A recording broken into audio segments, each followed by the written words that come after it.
Madam Speaker, motion 368, standing in my name. Motion 368. Can indicate a vote will be required.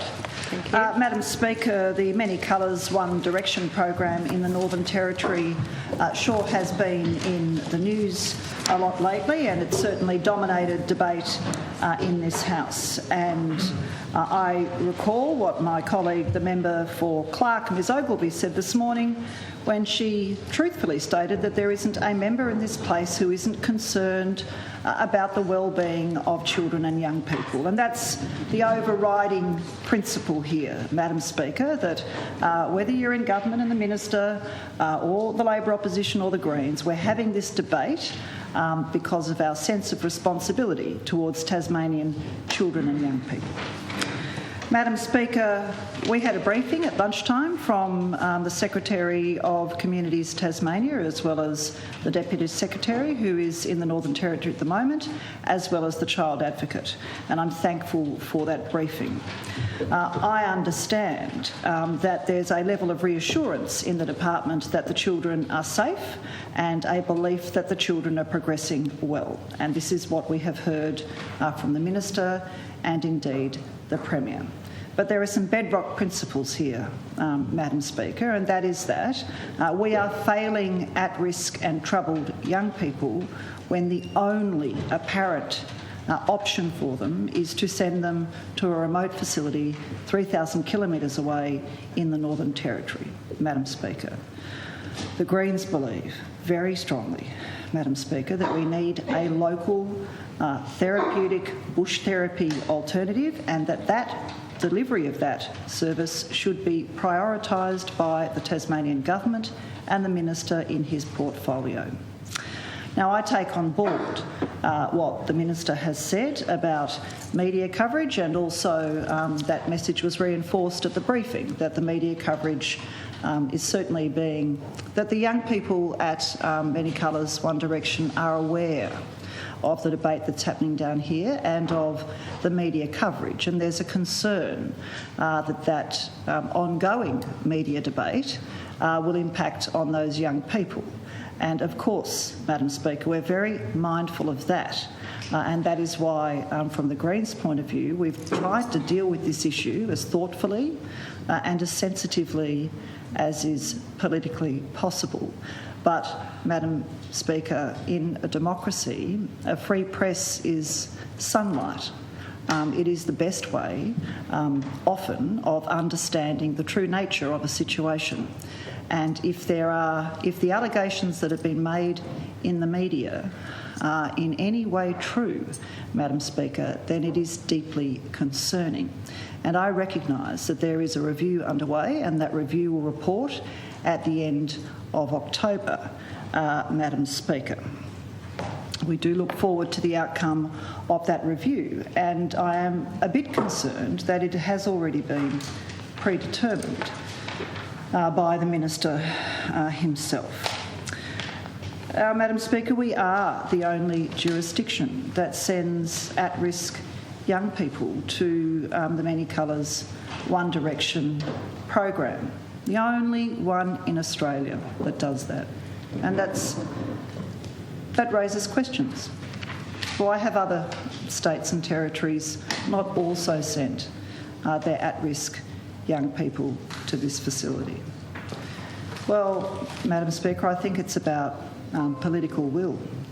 And I believe that the reason young Tasmanians are being sent to this facility is because there hasn't been the political will go into establishing a local provider, Madam Speaker. We can do that here, Madam Speaker. We can provide a pathway for these young people into adulthood and into a good life.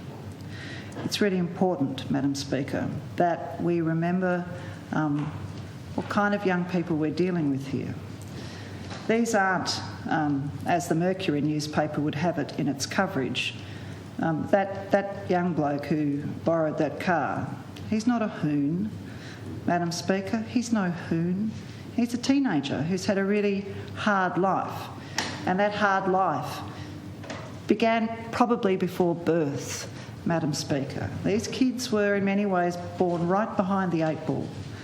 And they've probably got attachment disorders. They weren't held enough as babies, a number of them. They didn't feel safe, loved and wanted. Their nutritional needs weren't always met. Their emotional needs certainly weren't always met.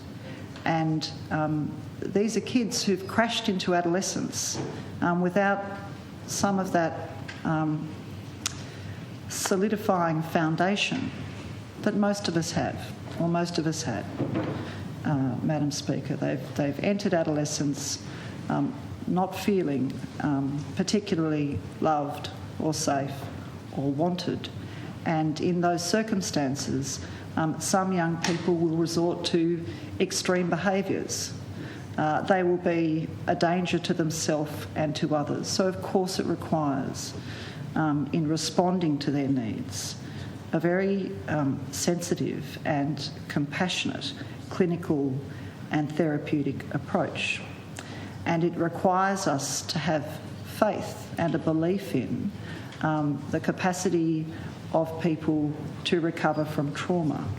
And it requires us to appropriately fund real trauma-informed responses right through our community and society, from pre-birth, Madam Speaker, until the end of life.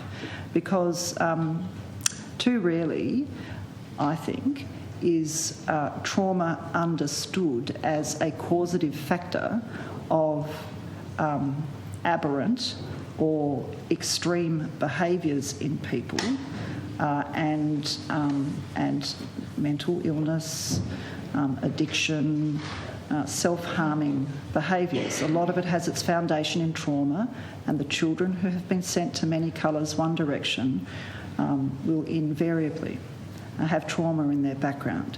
A number of them will have come from violent homes, Madam Speaker. And for some of these kids, Brahminy will have been the first place where they've had some constancy and stability in their lives. And I do acknowledge that, Madam Speaker. And in acknowledging that, I acknowledge that almost at every step of the way, these kids have been let down. And so they require us to pay attention to their needs very carefully.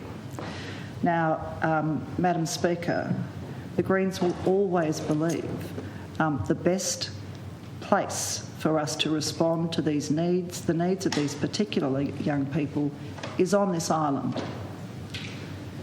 close enough to community and kin, Madam Speaker, close enough. And 3,000 kilometres away, as I've said before, feels like banishment. Apart from anything else, Madam Speaker, the cost to Tasmanians of each child sent to the Brahminy program is around $5,000 a week.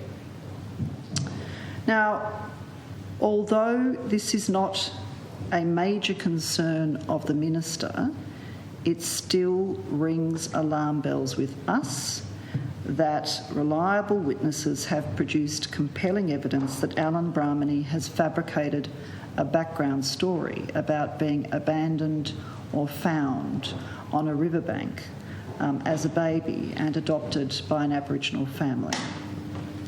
Now, I think it would certainly help Mr Brahminy's reputation and the reputation of the facility that he is running for him to make a statement clarifying why he changed his identity or why he created that background story.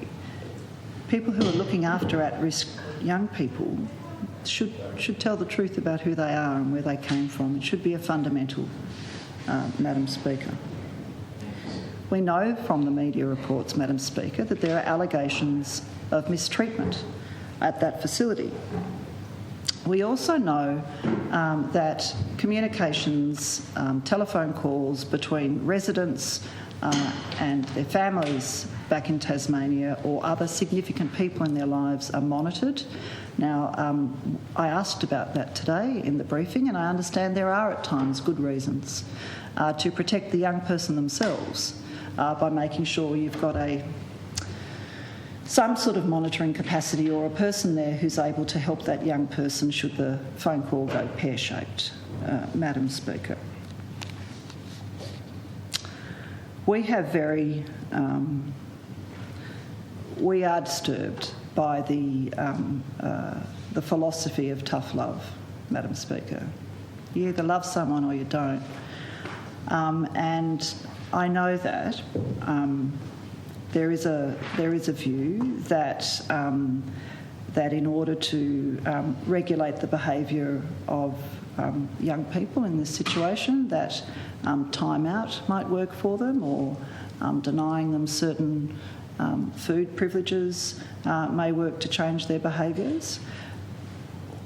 But this is not an evidence-based approach, tough love, Madam Speaker, and for the allegation that's been made about the young person who was punished for a behavioural issue by being made to sit outside in the heat on a milk crate, that must have been an awful experience.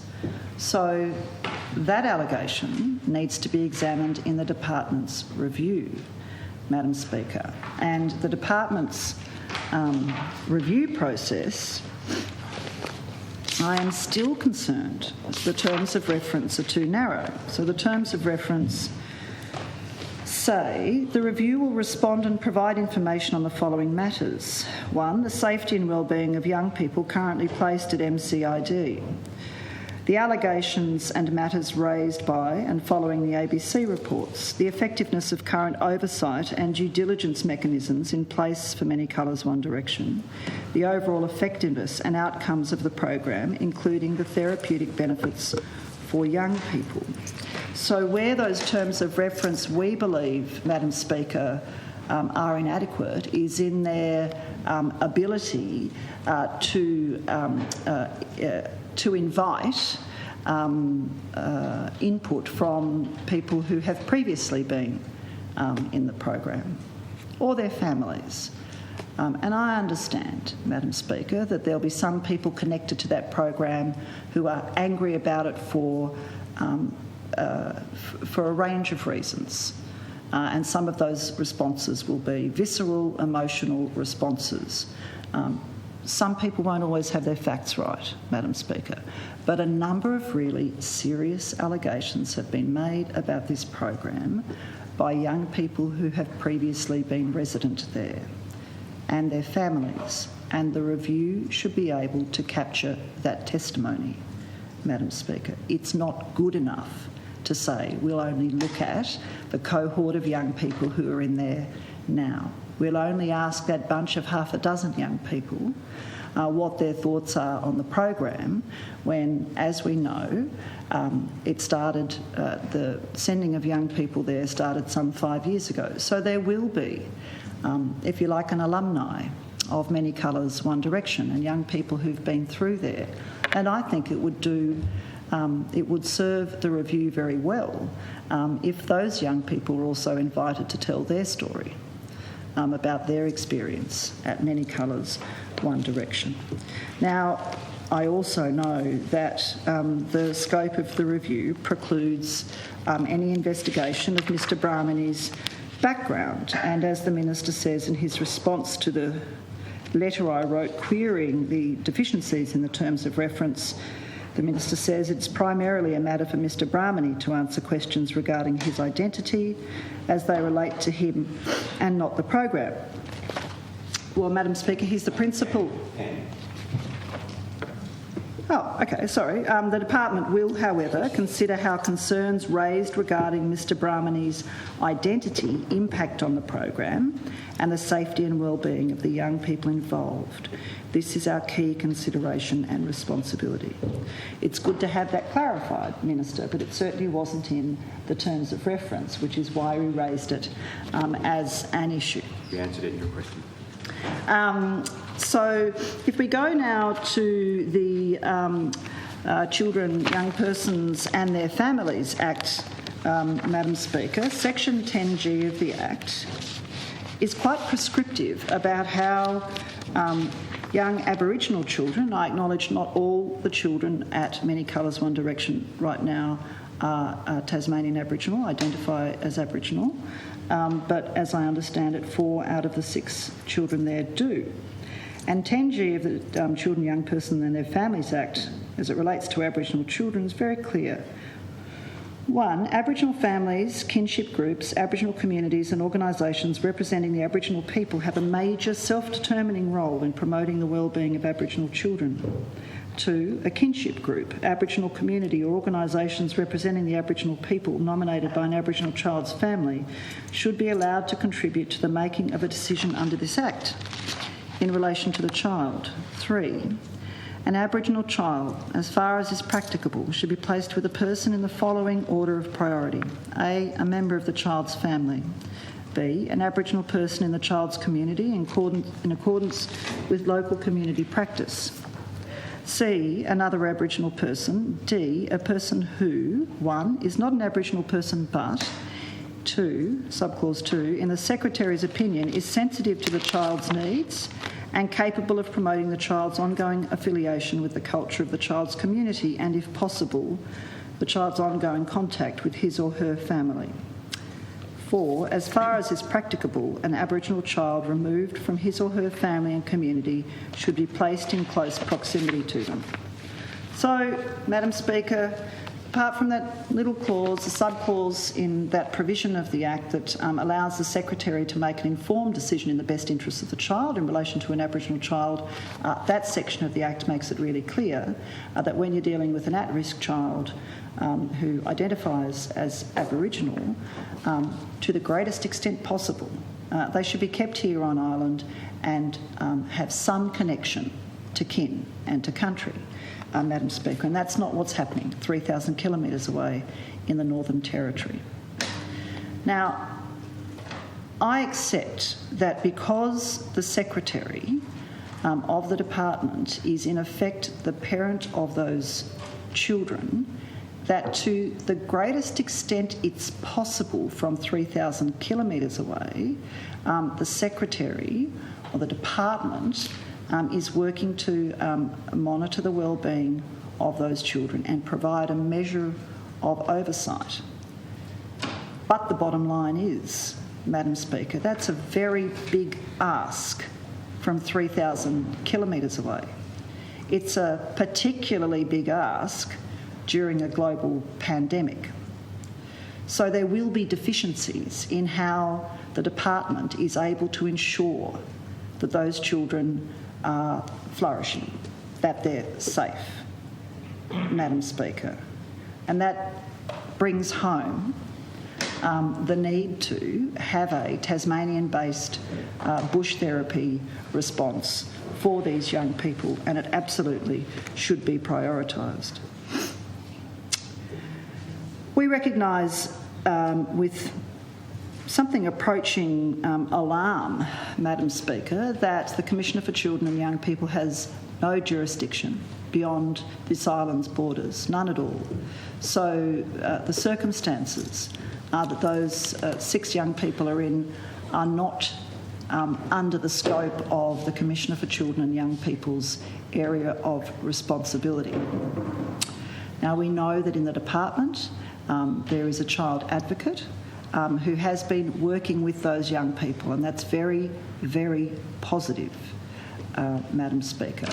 But the system here, if you've got young people on care and protection orders, Madam Speaker, with a range of behavioural challenges and risks associated with those behaviours, they should be placed in facilities on the island where there is proper oversight from the Commissioner for Children and Young People.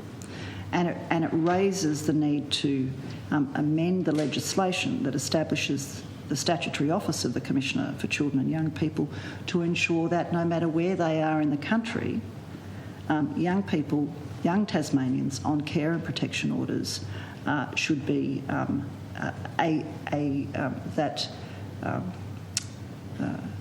representing them should be within the Commissioner for Children's statutory responsibilities, because at the moment her hands are tied, Madam Speaker.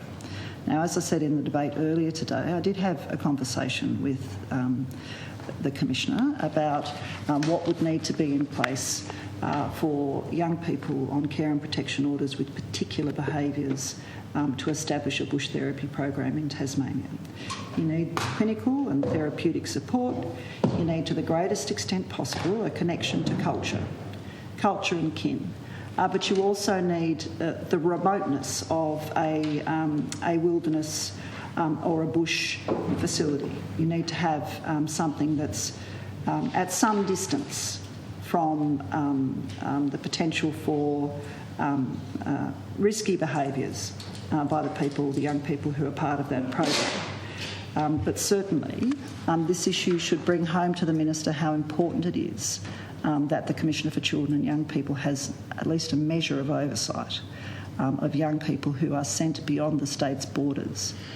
But better, Madam Speaker, much, much better, that this government prioritise the design of a program for this particular cohort of children that has all those elements that the Commissioner for Children raised with me, perhaps takes the best of what we understand is part of the many colours, one direction model, where there's a measure of stability about who's working with these children, and that the department designs a program. Now, we know that in 2018 a request for proposal went out and nothing that was fit for purpose came forward, and so that process was stalled, Madam Speaker. But the department, well, this is what the Minister can do here is really clear. You don't sort of wait for something that's fit for purpose to come to you, and I hope this is what's happening right now, but you design the program, and so they're your requirements. And if you go out for proposals as part of that, or you establish a consortium, which I understand is being considered, you make it really clear that it's going to look like this, and it's going to have these clinical and therapeutic approaches, and you make sure that that's what is delivered. And if necessary, Madam Speaker, government should deliver the program, rather than sending these kids 3,000 kilometres away to the Northern Territory. If we can't find the service provider or providers, then we should go back to do what we were doing. So we should go back and do what we were doing not much more than 10 years ago, Madam Speaker, when these sorts of services were delivered by government. I understand the not-for-profit sector has some real runs on the board in dealing with disadvantaged and vulnerable people, but there's a particular and elevated vulnerability amongst these young people. There are particular risks associated with working with them, risks to themselves and risks to the people that they're working with. So this is one instance where government setting itself up as the service provider may well be the right approach. Just as government runs the Ashley Youth Detention Centre, which is not a therapeutic facility, mind you, Madam Speaker, not particularly fit for purpose, and too often a one-way ticket to Risdon. But it is provided for by government. Government runs that correctional facility, and government, in our view, if it can't find the right mix of providers, government should establish and run a locally based bush therapy program for young Tasmanians, Aboriginal and non-Aboriginal, on care and protection orders, or not on care and protection orders, but dealing with particular traumas or difficulty in their life. That should be a homegrown solution, Madam Speaker, and we should be able to work with the Aboriginal communities in order to deliver something that connects young people back to culture, whether they're Aboriginal or not. The richness of that culture can teach all of us something, Madam Speaker. Connection to culture and working with young people on country, Madam Speaker, I think it could get some fantastic outcomes. for young Tasmanians, and it could really instil in young people that the state, the minister, the secretary, the department, this parliament has their back and cares about them enough to find an alternative to shipping them off to the Northern Territory, Madam Speaker. Point 7 in this notice of motion states, agrees there is no justification for sending children and young people to the Brahminy program. Now, Madam Speaker, on reflection and following the briefing, I understand that the primary justification for sending children and young people to the Brahminy program is because there's nothing here. So at one level, that is a justification, because if we didn't have the capacity to banish these children really to the Northern Territory, it's not clear how the state would respond to them here, Madam Speaker. And that does, again, reinforce the need to get cracking on a local program. We do believe, Madam Speaker, that these children should be brought home at the earliest possible opportunity, Madam Speaker, but they need to be brought home to something that's fit for purpose here. And I certainly understand the risks associated with young people in the out-of-home care system who return to family or community environments that can really set them back, Madam Speaker. That is a reality that we can all acknowledge, Madam Speaker. But this island is where kin and community is, Madam Speaker, and these are Tasmanian children, and they really should be dealt with here as the responsibility of the state and nourished here so that they can flourish here, Madam Speaker. I do hope that the review investigates any and all allegations of misconduct or maltreatment by this program, whether they be current or historical. That is essential. And, of course, we want this government to establish and fund a culturally appropriate bush therapy program based in Tasmania for at-risk young people in the out-of-home care system. Now, Madam Speaker, I have raised it in debate, but it is particularly, it's really worrying that we are dealing with guidelines to staff in Communities Tasmania which haven't been updated for more than a decade. So the Aboriginal Child Placement Principle, which I understand is being reworked as we speak, was last updated in February 2006. So the Aboriginal Child Placement Principle, Madam Speaker, is 14 years old. And that is manifestly out of date and deficient in terms of dealing with our Palawa Pakana young people. And almost more damning, Madam Speaker, is that the Guide for Adolescent Risk of Suicide Assessment was last updated in the year 2000. So the key guiding documents in Communities Tasmania for how to respond to suicidal adolescents and at-risk Aboriginal kids are respectively 20 and 14 years out of date. And it's important to remember, Madam Speaker, that staff in the agency, when they are presented with a particular set of circumstances, if they're going to look for some guidance from the department, will be looking at documents that are scientifically out of date, if nothing else, Madam Speaker. Now, I have bitten my tongue a couple of times over the course of today when there's been accusations thrown across the chamber about the risk to young people of media reporting of what's happening at Brahminy. And yet, Madam Speaker, there's no escaping the fact that we live in a dynamic, information-rich age, and not only can you watch something as it's happening, you can watch it on playback, Madam Speaker. And I know, because we were told in the briefing, that young people at Brahminy, at Many Colours One Direction, are aware of the debate that's happening here. We cannot, however, allow ourselves as political representatives to shy away from asking questions when there have been serious allegations made about a facility that's looking after at-risk children and young people. And it is...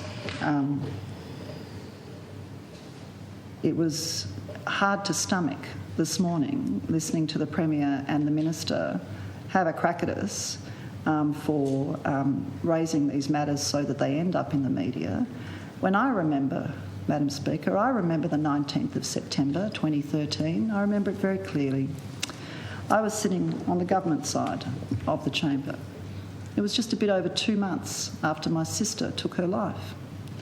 And that was at the time when there were tragedies unfolding at a local high school, Madam Speaker, and there had been a spate of young people who took their lives. And in opposition, the Liberal opposition, 4 members of the Shadow Cabinet got up that day and they were prepared to use suicide as a political weapon. And at least some of them knew that 2 months previously my sister took a life. So I'm not going to cop the kind of, accusation or the attempt to shut down debate on the basis of worrying about media reporting from that group of people, Madam Speaker, because I'll never forget the 19th of September 2013 question time. I'll never forget it. It was scarring and it was base, Madam Speaker. And worse, not for me, Madam Speaker, but for young people. For young people, we had a Liberal opposition that was prepared to politicise tragedy and families' losses, Madam Speaker, prepared to use it as a political weapon in question time. And then we had Coroner McTaggart's coronial report into the cluster of 5 suicides that precipitated those questions. And she made the necessary and obvious conclusion that media reporting had harmed young people and increased the risk. So I say to the Premier and the Minister, spare us the hypocrisy. We're grown-ups in here and we can take on this issue and raise necessary questions about how at-risk children and young people are being cared for at a facility 3,000 kilometres away in a sensitive and thoughtful way. But it is our duty, Madam Speaker, as elected representatives to speak for Tasmania's children and young people every day of the week. That's our job, Madam Speaker. So from the Greens' point of view, we won't be cowed into not raising these issues by the Premier and the Minister, who are looking for a way to shut down criticism and concern, Madam Speaker.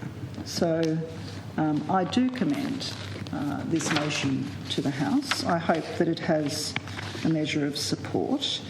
If the Minister wants to amend it to take out those parts he doesn't agree with, he should certainly feel free to do so. Thank you, Madam Speaker. Thank you. The Honourable